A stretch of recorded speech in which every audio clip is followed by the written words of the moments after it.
और दुनिया के 2 दर्जन ममालिक ने ईरान पर इसराइल के हमले की सख्त मजम्मत की। इन ममालिक ने इसराइल के हमले रोकने और मशरिक़ वस्ता में सीज़ फायर का मुतालबा किया।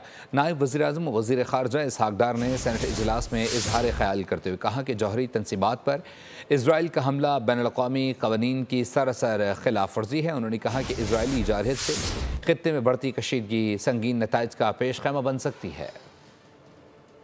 दर्जन से ज़रा करीब ममालिक ने एक जॉइंट स्टेटमेंट जो तमाम OIC के मेंबर्स हैं ईरान के हवाले से कल एग्री करके उसकी काफ़ी नेगोशिएशंस होती रहीं।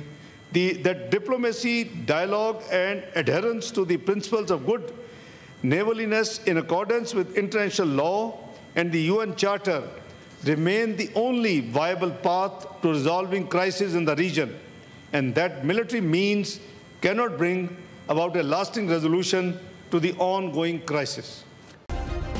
सब्सक्राइब करें और बेल दबाएं ताकि कोई खबर रह न जाए।